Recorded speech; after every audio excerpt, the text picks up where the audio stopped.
മനുഷ്യഭയം ഒരു കണിയാകുന്നു. യഹോവയിൽ ആശ്രയിക്കുന്നവനോ രക്ഷ പ്രാപിക്കും. ഈ വചനം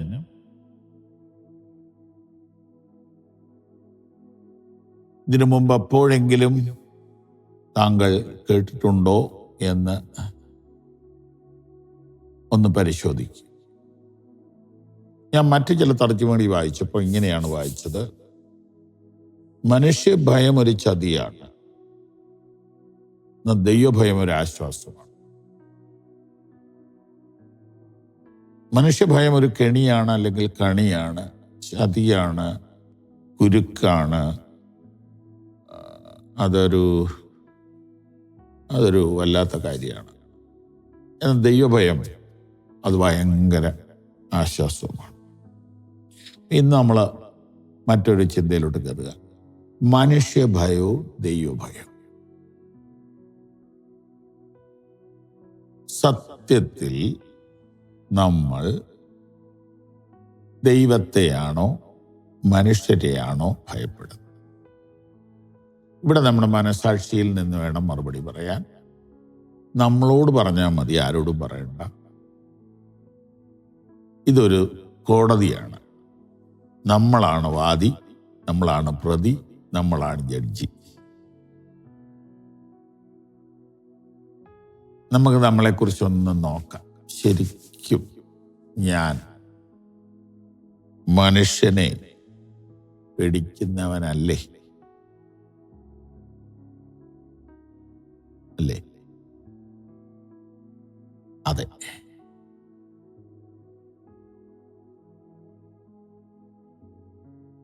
ദൈവത്തെ പേടിക്കുന്നുണ്ടോ? ഞാൻ തെളിവ് തരാം. ഞാനും നിങ്ങളുടെ കൂടെയാണ്. ഞാൻ വിശുദ്ധനാണെന്നല്ല പറയുന്നത്. നമ്മൾ ഒരു കാര്യം ചെയ്യുമ്പോൾ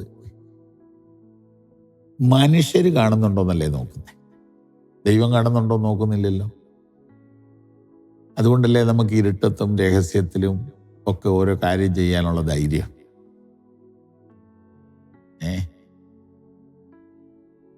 ഇപ്പം ഞാനൊരു സങ്കല്പം പറയുക. ഈ അരുതാത്ത വീഡിയോസും അരുതാത്ത സൈറ്റും ഒക്കെ കാണുന്ന ആളുകള് മുറി അടച്ചിട്ടിരുന്നാ കാണുന്നേ. അപ്പൊ ദൈവം കാണുന്നതിന് അവർക്ക് കുഴപ്പമില്ല, മനുഷ്യൻ കാണാതിരുന്നാൽ മതി. പിന്നെ ഈ അന്യ സ്ത്രീകളെയും അന്യപുരുഷന്മാരെയും വശീകരിക്കുകയും അവരുമായിട്ട് ചങ്ങാത്തം കൂടുകയും ചെയ്യുന്ന ആളുകൾ അതിനൊരു ഇരുട്ട് നോക്കുന്നു, ഒരു മറ നോക്കുന്നു. എന്തിനേറെ കള്ളുടിക്കാൻ പോലും പോകുന്നവരൊരു മറ നോക്കുന്നുണ്ട്. ഇപ്പൊ ഒക്കെ മാറിപ്പോയി.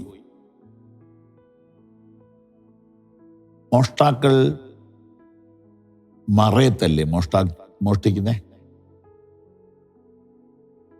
എല്ലാ ചതികളും എല്ലാ കളവുകളും തിന്മകളും പാപങ്ങളും മറയത്ത് ചെയ്യാൻ മനുഷ്യൻ ഇഷ്ടപ്പെടും.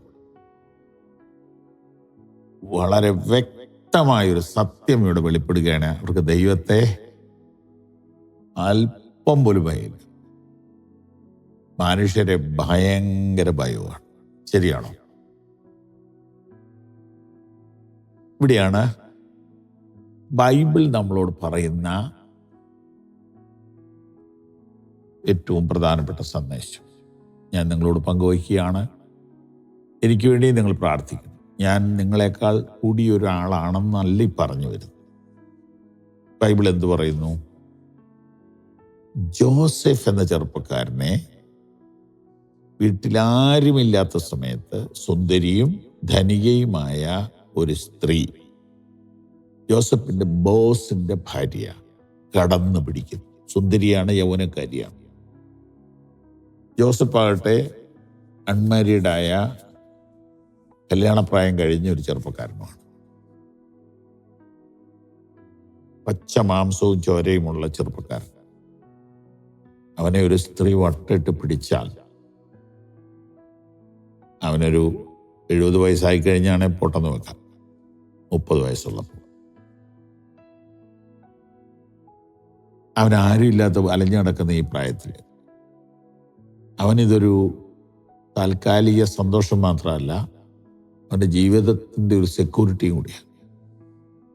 പക്ഷെ അവനൊറ്റ പോയിന്റിലാണ് നിൽക്കുന്നത്, ദൈവം കാണുന്നു, ദൈവം കാണുന്നു.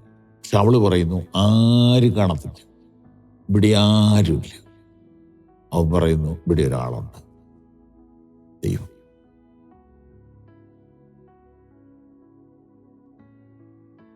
അതുകൊണ്ടാണ് ജോസഫ് ദൈവത്താൽ അനുഗ്രഹിക്കപ്പെട്ടത്.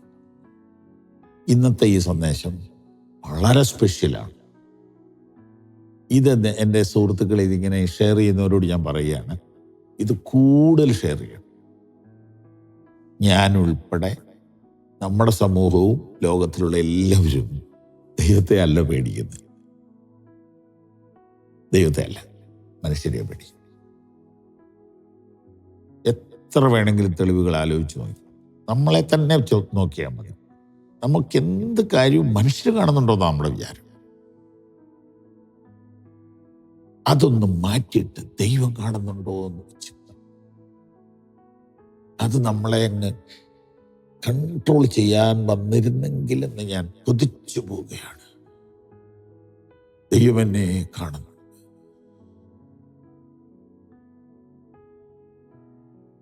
കർത്താവേ, ഈ ഒരു ഗോഡ് കോൺഷ്യസ്നസ് നിന്റെ ജനത്തിന് നൽകണമേ, ദൈവബോധം നൽകണമേ, ഞങ്ങൾക്ക് നൽകണമേ, യേശു കർത്താവിൻ്റെ നാമത്തിൽ ആമേൻ. ഈ സന്ദേശങ്ങൾ തുടർച്ചയായി നിങ്ങൾക്ക് ലഭിക്കുവാൻ ഞങ്ങളുടെ വാട്സപ്പും ഫേസ്ബുക്കും ഫോളോ ചെയ്യുക.